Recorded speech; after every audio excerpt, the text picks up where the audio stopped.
Welcome again, friends. In the earlier session we have discussed about some of the basic molecular interactions which are observed in the biomolecules, and we have also tried to address some of the questions which have already been asked in the various competitive examination. So we are continuing on the same line, and we are discussing some more model questions which has been asked in the previous year's CSIR NET examination. So let us begin with the first question of this second session.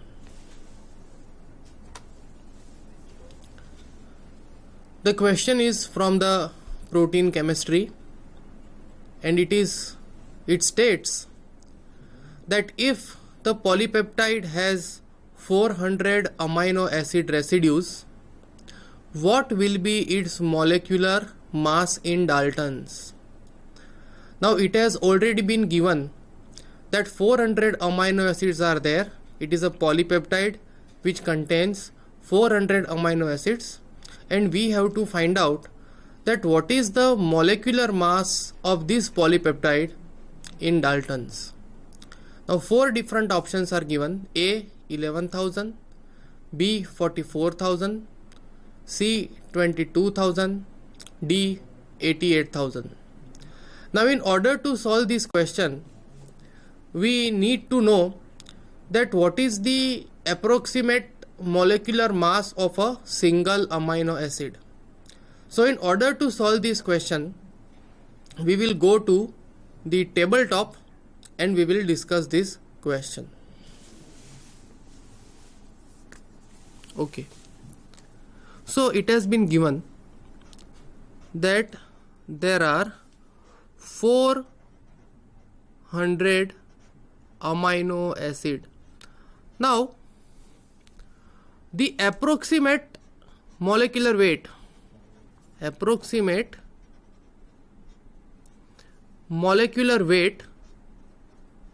of 1 amino acid is 128 Dalton.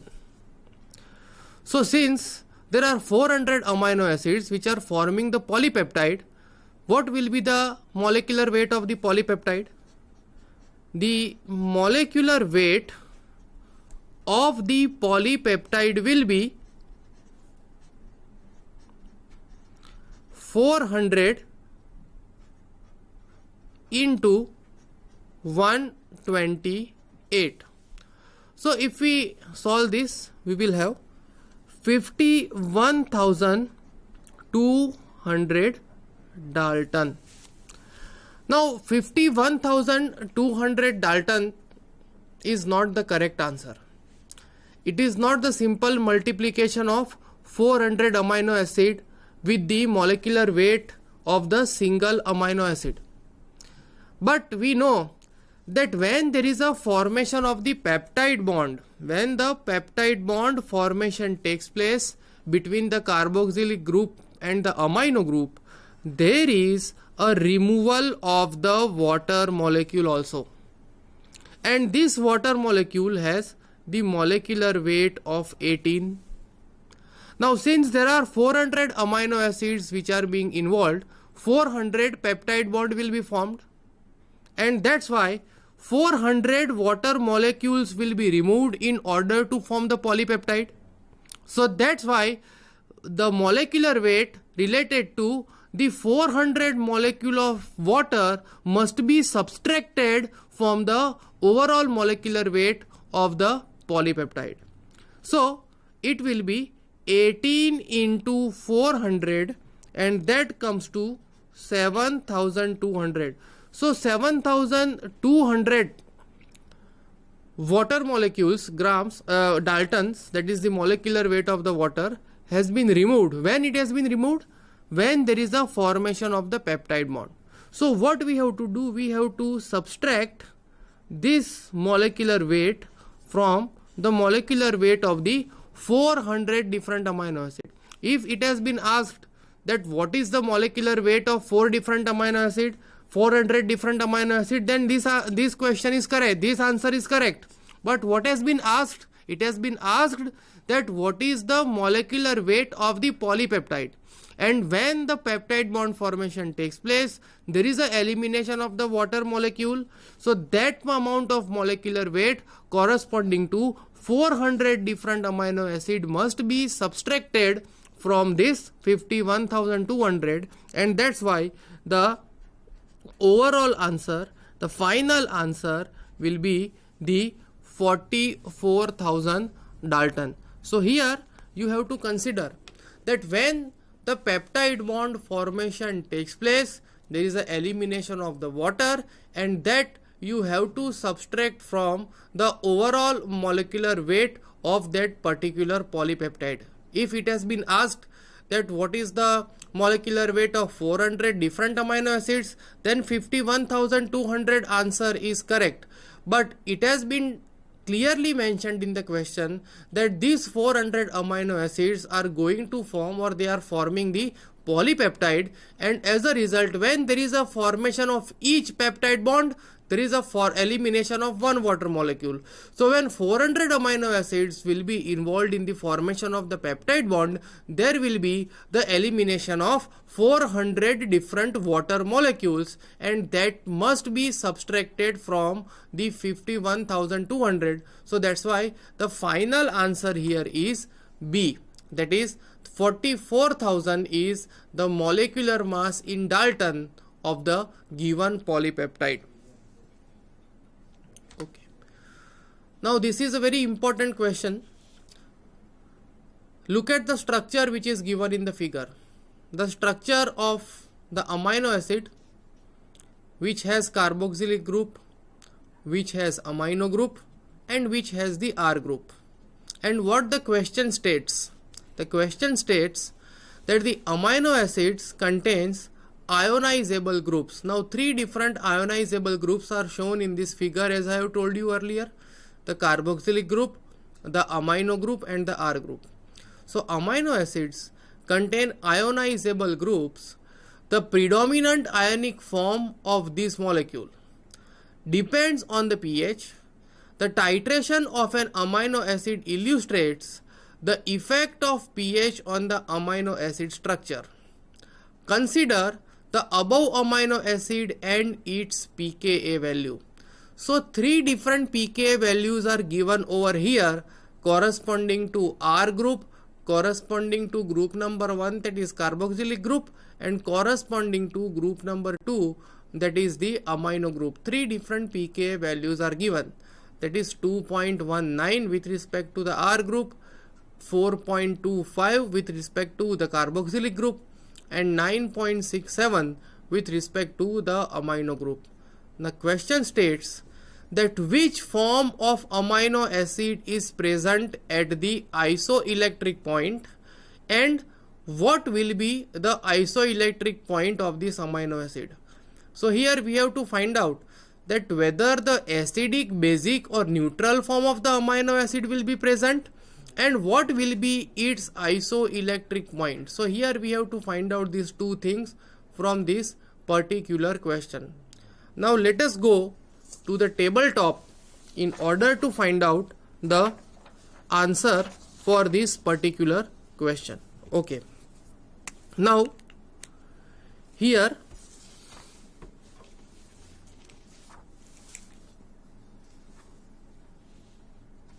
okay. First of all, what do we mean by PI?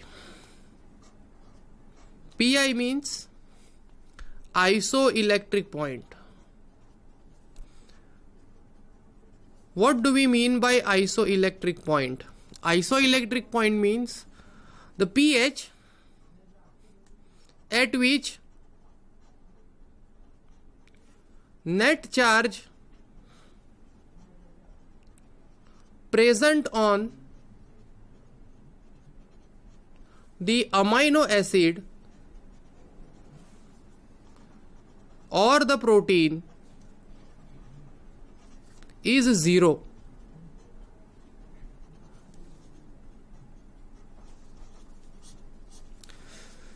So when we talk about the isoelectric point, it states that isoelectric point is that pH at which the net charge present on the amino acid or protein is 0.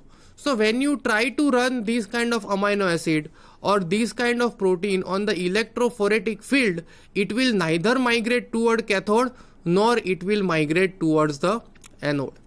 Now for any amino acid, suppose this is the very basic template structure of the amino acid R, C, COO minus NH3 plus H. In that case, in order to find out the pi of such amino acids, you should know what is the pKa value of the amino group, what is the pKa value of the carboxylic group. Now here, when we calculate the pKa, we should also consider that what is the pKa value of the R group. So generally, if the R group does not contain ionizable side chain, in that case the pi will be equal to pKa1 plus pKa2, and you just have to take the average of two pKa values, pKa1 and pKa2. So you just take the average of two different pKa values and find out what is the isoelectric pH. Now, which data has been given in this question? It has been mentioned that here there are three different pKa values which has been given. The first pKa value that is given for the R group, and that is 2.19. The second pKa value, pKa1, that is given for the carboxylic group, and that is 4.25, and the third pKa value that is given for the amino group, and that is 9.67. Now when we talk about the pi value and how to calculate them from the pKa value, when we are taking the average, for example, we have to consider the two pKa values which are closer to each other. So if you look at these three different values, 2.19, 4.25 and 9.67, this 2.19 and 4.25, these two values are closest to each other. So when we are going to take the average, we are going to take the average of these two pKa values, that is pKa value for the R group and pKa value of the carboxylic group. Another reason is that when we are going to titrate this amino acid, for example with the acid, then what will happen? When we are going to titrate this amino acid with the acid, it has been observed that under the acidic condition, the carboxyl group, it will try to under acidic condition, the amino acid will try to accept the proton, and under the basic condition, the amino acid will try to lose the proton. So that's why it has been observed that if it is the ammonia group, under the acidic condition it will get converted into NH3 plus and COO minus. So whatever the net charge on the protein that will be there, that net charge on the protein will remain same. It means it has same number of total positive as well as total number of negative charge, because under acidic condition the NH2 will get converted into NH3 plus, but COOH will get converted into COO minus, and because of that there will be two different charges will be nullified. So that's why when we are going to calculate the pKa value, we will consider 2.19 and 4.25. So if we want to calculate the pi, here we will calculate pi is equal to pKa R plus pKa1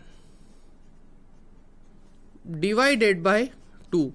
So here it will be 2.19 plus 4.25 divided by 2, and your final answer will be pi of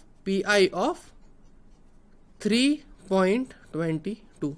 So at this particular pi, there will be no net charge which will be present on this protein. So it will be neutral because the net charge will be 0 and the pi of this particular amino acid will be 3.22. So here the correct answer is answer A, that is the amino acid will be neutral and its isoelectric point will be 3.22. If it would have been acidic, then there will be a net negative charge which would have been present on the protein. If it is basic, then net positive charge would have been present on the protein. But since it is the isoelectric pH, the total number of negative and positive charge will be same, and that's why the net charge on the amino acid will be 0. So that's why the amino acid will be neutral at the pi of 3.22. So this is how you can calculate. You can take two nearest digit or nearest pKa value of the particular amino acid or the protein, and accordingly you can calculate the pi value of that particular amino acid or the protein. And these kind of questions are many times asked in the various competitive examination. Now let us move to the next question. Okay, this question is related to the secondary structure of the protein. What the question says? The question says that the rise per residue of alpha helix is about 1.5 angstrom. A protein spans 4 nanometer bilayer 7 times through its transmembrane alpha helical domain. Then approximately how many amino acids residues will constitute transmembrane domain of the protein? Now let us go to the Teletalk in order to find out the solution of this particular problem.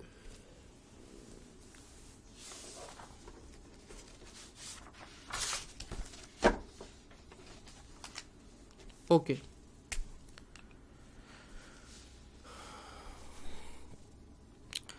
It has been mentioned that the rise per residue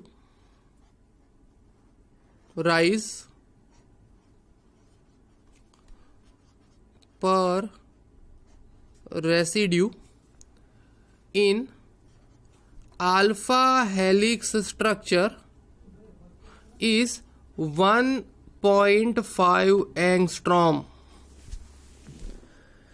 Now, how many residues in 1 ton of alpha helix is present? That you should know. If you recall the structure of the alpha helix, that is the secondary structure of the protein, you should know that how many residues are present per ton of the alpha helix. Now, if you look at this, we know that the number of amino acid residues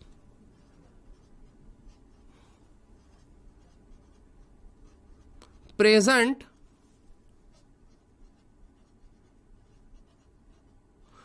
per helix, it is 3.6. 3.6 amino acids are present per helix. Now it has already been given that the rise per residue of the alpha helix is 1.5 angstrom. So if the helix has one amino acid, the rise of that one amino acid residue in the alpha helix is 1.5. So if the helix contains 3.6 amino acid, what will be the rise? So here we have to write that's why for 3.6 amino acids, the rise per helix will be, suppose if one amino acid has the rise of 1.5 angstrom, what will be for 3.6 amino acid? So it will be 1.5 into 3.6 upon 1, and this corresponds to 5.4 angstrom. So this is what we have calculated for the rise which is present per helix of the alpha helix structure, because the rise for one amino acid residue has been already given. Okay, now let us read the question further. It says that there is one protein which spans 4 nanometer bilayer 7 times. It means the protein is passing through some bilayer of the membrane or structure 7 times. It means that since it is passing 4 nanometer of bilayer 7 times, it will be passing, actually what will be the size of that protein in terms of the alpha helix? 4 nanometer. It means this corresponds to 40 angstrom, because 1 nanometer is equal to 10 angstrom. So if it is a 4 nanometer of the transmembrane region which is being passed through this protein, and that is also how many times? 7 times. So that's why the overall region or the size of the protein which is occupied in that transmembrane region is 280 angstrom. That is 280 angstrom. Now, if 5.4 angstrom is a rise per helix and it corresponds to 3.6 amino acids, as we have discussed earlier, if the protein is having the rise of 280 angstrom in the transmembrane of the particular cell, then it contains how many amino acids? That is the question which has been asked. So that's why if we will solve this, we will have 280 into 3.6 divided by 5.4, that is the rise of one complete helix of the alpha helix structure. So now if you solve this particular question, it will be around 187 residues. 187 residues. So if we look at the slide, one of the option is 190. So that's why the correct option is D, that is 190, because it is closest to what we have calculated from the given problem. Now let us go to the slide. Let us go to the slide and look at the options. See, 4 options are there: 105, 450, 30 and 190. Now what we have calculated, it is 187. It is closest to the option D, and that's why the correct option here is the D. So what you require to remember as far as this particular question is concerned, you require to remember the basic structure of the alpha helix structure of the protein. What are the different attributes? What are the different properties of the alpha helix structure? That you need to remember. If you know all these things, you will be able to solve this particular type of problem. Now let us move to next problem. Okay. Now this problem is basically based on the Ramachandran plot. X, Y and Z. The Ramachandran plot has been given. 2 different configurations has been given. Phi and psi configuration. What is phi and psi configuration? We have discussed earlier also that the phi and psi configurations are nothing but the angle of rotation with respect to the carbon and oxygen and carbon and nitrogen in the peptide bond in a amino acid respectively. Now as you must have studied that in the Ramachandran plot there are 3 different regions: red region, yellow region and the region without any color. Now this indicates that whether the rotation is possible in this particular region or it is in the forbidden zone. Now rotation is only possible if it is a asymmetric carbon, around the asymmetric carbon. So if we talk about the amino acid glycine, since glycine has no asymmetric carbon, the glycine will fall in the forbidden zone. Now rest of the protein which has the asymmetric carbon and which has the capacity to undergo rotation with respect to the carbon nitrogen and carbon oxygen bond, they will show the configuration, different configuration, either in the red zone or in the yellow zone. Now let us go to the slide please, in order to see the different types of proteins which has been shown in the Ramachandran plot. Now if you look at this figure, there are X, Y and Z which has been given, and this X, Y and Z represent the different secondary structure of the proteins.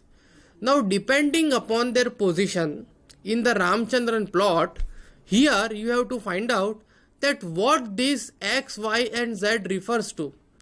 What is the configuration of the secondary structure of the protein corresponding to X, corresponding to Y and corresponding to Z.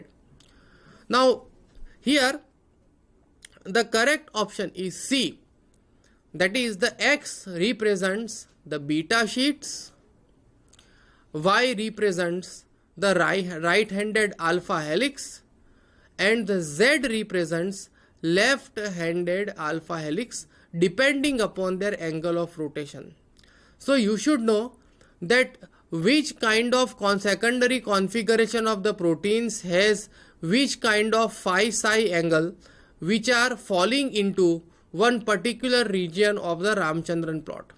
So whatever the location which has been shown in this Ramachandran plot, that corresponds to beta sheet with respect to X, right-handed alpha helix with respect to Y, and left-handed alpha helix with respect to Z.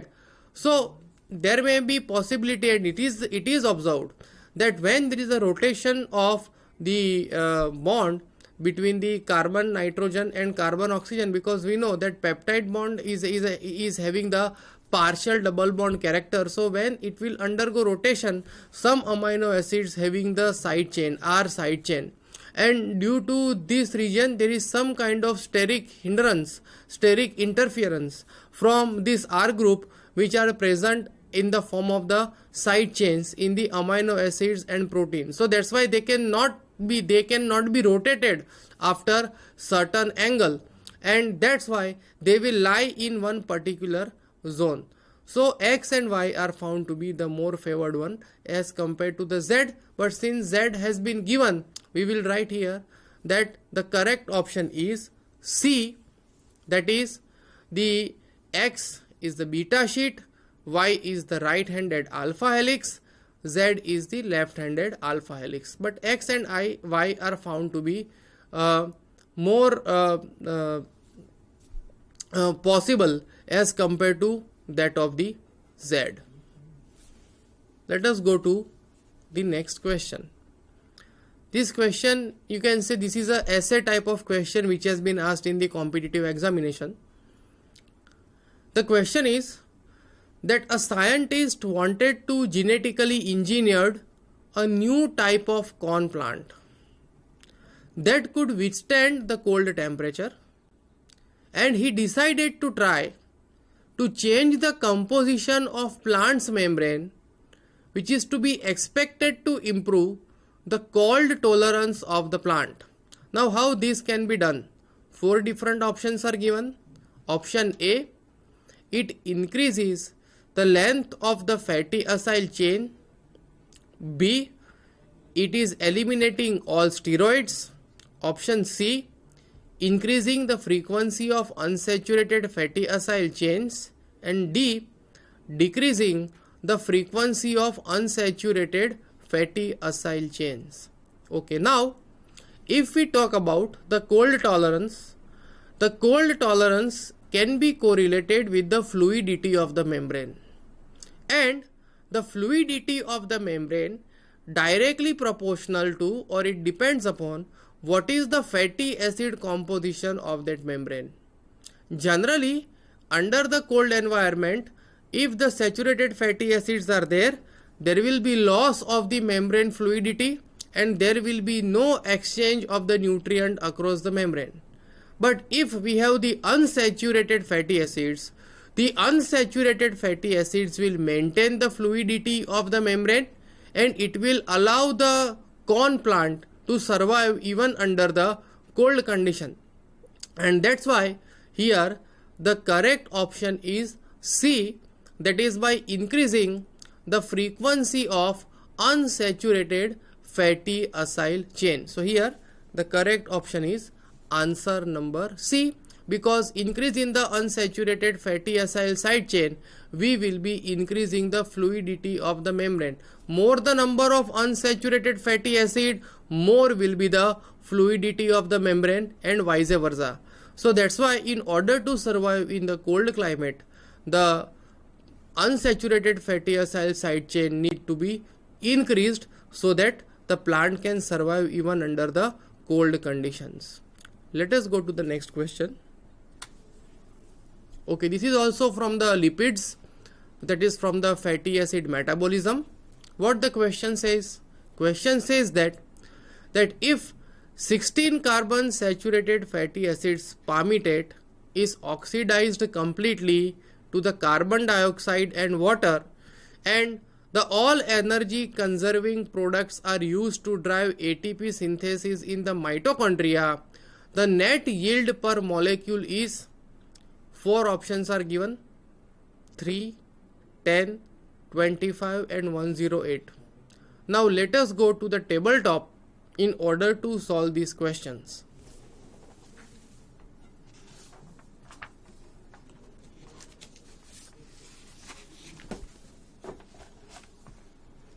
Okay. What the question suggests? 16 carbon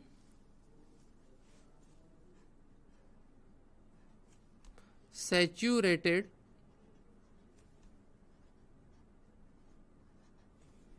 fatty acid,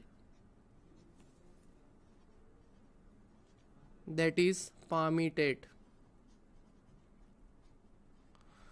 Now if you know about the beta oxidation, you will be able to solve this question, that the fatty acid catabolism takes place in the cytosol and the beta carbon of the fatty acid is oxidized. So when the 16 carbon fatty acid, it will undergo different steps of beta oxidation.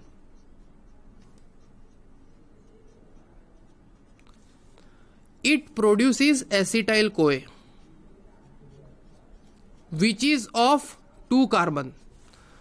So when the 16 carbon saturated fatty acid will undergo first round of beta oxidation, it will be shortened by 2 carbon because acetyl CoA will be removed, and then the 14 carbon chain still remains, which will again undergo beta oxidation and further reduces the 14 carbon fatty acid to further reduction in the 2 carbon.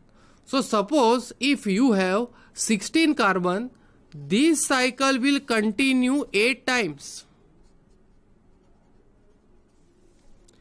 It means that when the 16 carbon fatty acid will undergo 8 different cycles of beta oxidation, we will have 8 different acetyl coenzyme A. Now what will happen? That these 8 different acetyl coenzyme A will enter into the mitochondria and it will enter into the TCA cycle, that is tricarboxylic acid cycle. Now you know that how many total ATP molecules are formed when one complete turn of TCA cycle completes. Let us calculate that there are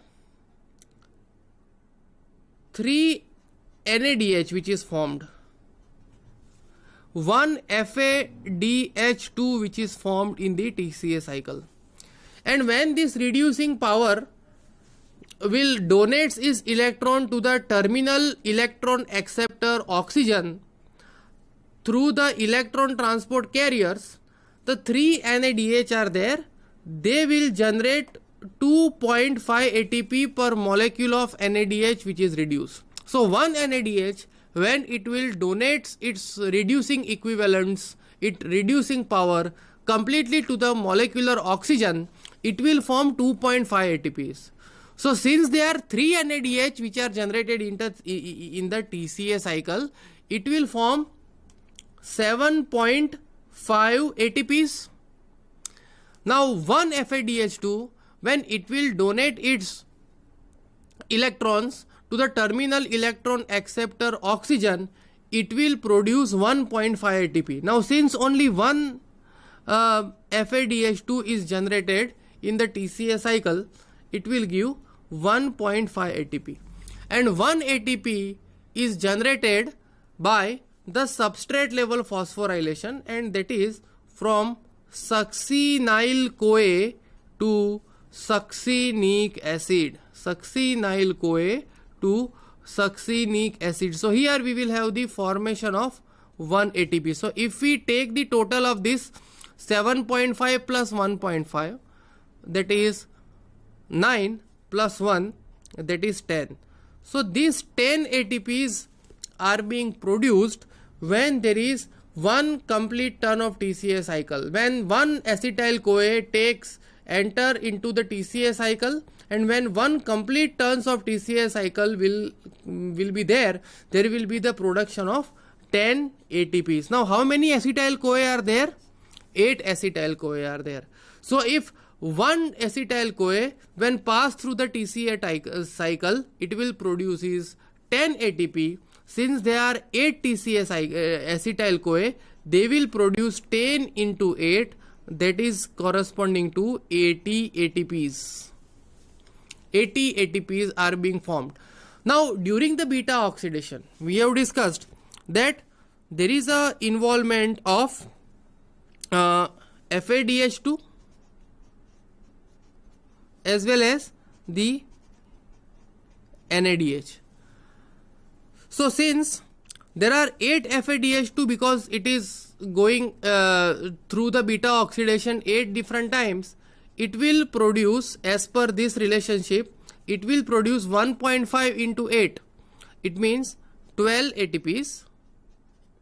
And similarly 8 NADH,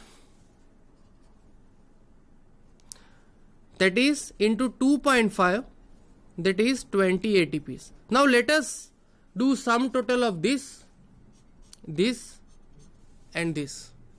So it is 80 plus 20 plus 12. So this corresponds to 112 ATPs. But out of this, 4 ATPs are generally used for the transport of acetyl-CoA from the cytosol to mitochondria, number 1. And number 2, they are also used in the activation purpose. When the fatty acyl acid is being activated by coenzyme A, this activation also require ATPs. So that's why 4 ATPs are consumed in this, and as a result we will have the formation of, that is 112 minus 4 ATPs, that is total 108 ATPs, because 4 ATPs are generally consumed for the activation of the fatty acids and transport to the mitochondria, and as a result 4 ATPs must be subtracted from the 112 ATP, and that's why the final answer is 108 ATPs. If you refer the old Leringer, you may find that there are 129 ATPs is given as a one of the option. But if you look at the new Leringer, it has been observed that when we calculate the ATP yield of any particular pathway, we have to consider 2.5 ATP molecule per molecule of NADH transferring their electrons to the oxygen, and 1.5 molecule of the ATP when FADH2 are transferring their electrons to the oxygen. So if we calculate by the new Leininger, the correct answer will be 108. Why it is so? Because nowadays whatever the energy calculations which are taking place in the electron transport chain, that is on the basis of how many protons are pumped out from the inner mitochondrial membrane matrix to the inner mitochondrial space. So if we talk about the NADH, when NADH plus H plus, when they will completely give their electrons to the oxygen, they will pump out total 10 protons, 10 H plus. And when FADH2, when FADH2 give its electron to the oxygen, it will pump out 6 protons. Now in order to find out the number of ATP formed, 4 protons are required to form 1 ATP. So 10 protons are required to form 2.5 ATP, and similarly 1.5 ATPs are produced when 6 protons are being pumped out when FADH2 will transfer its reducing equivalent to the oxygen. So accordingly, if we will calculate, the correct answer will be 108. So let us go to the slide and see what are the different answers which has been given. 3, 10, 25 and D, that is 108. So here the correct answer is D, that is net yield of ATP per molecule of palmitate oxidized by the beta oxidation is 108, that is answer D. Let us go to the next question. Okay. The question is that multiple RNA polymerase transcribes a DNA template unwinding about 1.5 tons of DNA per transcription bubble. From the structural information on the classical bDNA, how many transcription bubbles are possible for 180 base pair DNA molecule? So here the question starts with the transcription. It tells that the DNA template is getting unwinding so that RNA polymerase can read the nitrogen bases which are present on the DNA, and the unwinding is taking place with respect to 1.5 tons of DNA per transcription bubble. Okay. Now here it has been given that the length of the DNA molecule or the DNA contains 180 base pair of DNA.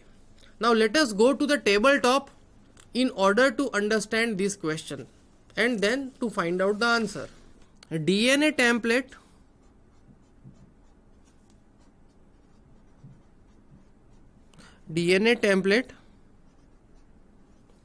unwinding by the RNA polymerase, that is 1.5 tons. This is already given, 1.5 tons of DNA per transcription bubble. Okay. How many number of base pairs are present in the DNA? It has been mentioned that it is a bDNA and it contains 180 base pair of DNA. Now we know that in 1 ton of the DNA there are 10.4, or you can say approximately 10 base pairs are present. So if there are 180 base pairs, then how many turns are present in the DNA, that we have to calculate. So we will simply divide this 180 by 10 so that it will give us the value that how many different turns are present in this bDNA. So here the answer will be 180 base pairs are there, 180 upon 10, so 18 will be the answer. 18 turns of DNA, bDNA is present if it contains 180 base pair of DNA. Now what the question says, that the RNA polymerase is unwinding 1.5 turns of DNA per transcription bubble. Per transcription bubble. So how many transcription bubbles are possible? What the question says, that if there are 18 turns, how many transcription bubbles are possible? This is the question. This we need to find out. Okay. Now, if 1.5 ton of DNA forms one transcription bubble, then how many tons we have calculated? 18 tons. Why 18 tons? Because the base pairs are given, which are 180. We know that in 1 ton there are 10 base pairs. So divide 180 with the 10, it comes to 18. So there are 18 tons of bDNA. So if there is a one transcription bubble which is generated by the RNA polymerase by unwinding, which corresponds to 1.5 ton of DNA, then if there are 18 turns in the DNA of the given DNA, how many transcription bubbles are possible? So the answer will be 18 into 1 divided by 1.5. So if you simplify this equation, it will be 12. 12 transcription bubbles are possible. Let us look at the option in the slide. First option A is correct over here. That is 12 transcription bubbles are possible. So when RNA polymerase is transcribing the bDNA having 180 base pair of DNA molecule, it will form 10 transcription bubbles, because the one transcriptional bubble corresponding to 1.5 tons of DNA. So if you know what is the basic structure of the bDNA, how many base pairs are present per turn of DNA, what is the pitch size, what is the diameter of the DNA, major groove, minor groove, many questions from this are generally asked in the competitive examination. So these are nothing but the very simple mathematical calculation which you can do if you remember all the different structural aspects or the aspects which relate to the property of the DNA. So let us move to the next question. Okay. As I have told you earlier in the introduction part, in the first session I have told you that there are many questions which are being asked on the basis of Cheregov's rule, and this is the question which is on the basis of Cheregov's rule, where you have to calculate that how many different nitrogen bases are present in the given DNA molecule. So what is the question?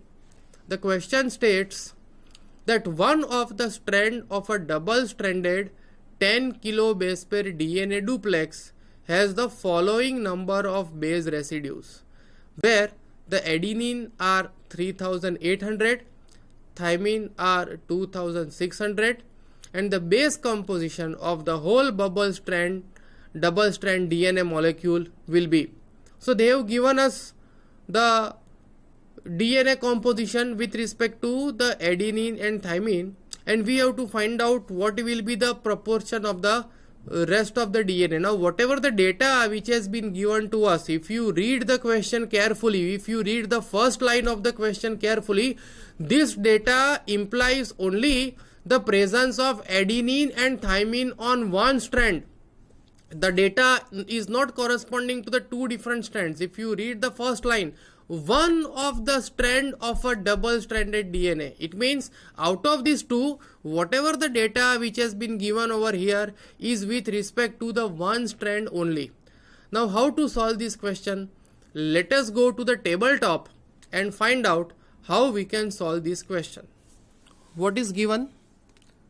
Data is given for one strand of DNA, that is A. Let us write down A 3800 and T, that is 2600. Now this is, let us write down that this is present on the first strand. Now what will be the value of T and what will be the value of A on the another strand? Now we know that there is a base pairing between the adenine and thymine and adenine. These are two the complementary base pairing which is taking place between the two different strands of DNA. So if on one strand you have 3800 adenine, then obviously you will also have on the second strand 3800 thymine, and with respect to the thymine you will have the same adenine on the second strand as per the Chargaff rule, that the total number of adenine will be equal to the total number of thymine. Or in the other words, we can say what the Chargaff rule say, that A is equal to T and C is equal to G, or it states that A plus G is equal to T plus C, that is total amount, or you can say it if we take the ratio of A plus G upon T plus C is equal to 1. So this is the Chargaff's rule, that total amount of purine present in the DNA is equivalent to total amount of pyrimidine. So here if 2000, this is the data which is present on the second strand of DNA. Now calculate that how many, if we consider both the strands, how many total thymine and how many total adenine are present. So you sum up these two. So the concentration of adenine will be 3800 plus 2600, that is 5400, and thymidine it will also be similarly 3800 plus 2600, that is 5400. Now still we have to find out what will be the proportion of G and C. Now 10,000 kilo base pair is the DNA. So whatever the rest of the proportion will be there, here it will be 6400, not 5000, it will be 6400 of A and T. So whatever the rest 3600 will be there, it will be corresponding to the guanine and cytosine, because we have discussed that we should have the total number of purine and pyrimidine should be equal. So here the guanine will be 3600 and similarly the cytosine will also be 3600. Now this value corresponding to both the strands of the DNA. Now calculate what is the value of A plus G. What is the value of A plus G? It is 3600 plus 6400, that is 10,000. What is the value of T plus C? 3600 plus 6400, 10,000. So it is complying the Chargaff's rule, that is A plus G upon T plus C is equal to 1. So similarly, if you look at this, let us go, slide is already there. So the correct option is option D, that is adenine 6400, thymine 6400, guanine 3600 and cytosine 3600. The next question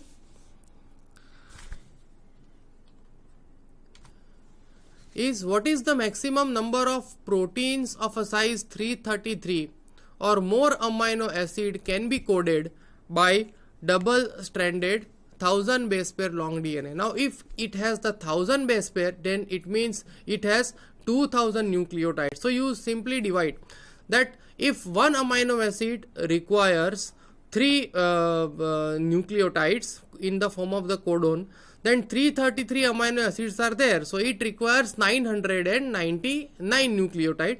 So that's why the maximum possibility which will be there by which the given DNA molecule will code the protein of 333 amino acid is 2, and that's why the correct answer is C, that is 2. Okay, this question is already similar to what we have discussed in the earlier question. So we will move towards the next question, and that is from the vitamins, that which of the following does not act as a precursor for coenzyme. Now if you look at this 4 option, biotin, it is used in the carboxylation reaction, thiamine for decarboxylation reaction, folic acid is used for 1 carbon transfer reaction, but the D, ascorbic acid, is not used in any of such reaction in the coenzyme, and that's why the correct option is D. Okay, here the another question is that suppose the specific defect where a mutant pyruvate dehydrogenase, the first catalytic subunit which has oxidative decarboxylation activity, that is the pyruvate decarboxylase, with the poor binding of its prosthetic group. In this type of the defect, sometimes greatly increasing the dietary precursor of the prosthetic group is helpful. In this case, which of the following might be helpful? Now we know that for the decarboxylation we require thymine, and the first reaction, pyruvate to acetaldehyde, is catalyzed by pyruvate decarboxylase, where thymine pyrophosphate is acting as one of the coenzyme A. So if we supplement thymine in the diet, this problem can be solved, and that's why the correct answer is answer A. Okay, this question is based on the change in the free energy, where the minus 3 kilocalorie per mole free energy is given for reaction A to B. So this clearly indicates that here the answer is A, where the reaction can occur spontaneously from left to right. So this is similarly the question which is based on the standard free energy calculation. There is a formula for this, that standard free energy change delta G is equal to minus RT ln K EQ. So if you put this, if you plug in this value into that, it will be able to, you will be able to calculate this. Okay, this is the reaction which is based upon the reaction kinetics, where it has been told that if the concentration of A is double, the rate of the reaction doubles. It means the rate of the reaction is directly proportional to the concentration of A.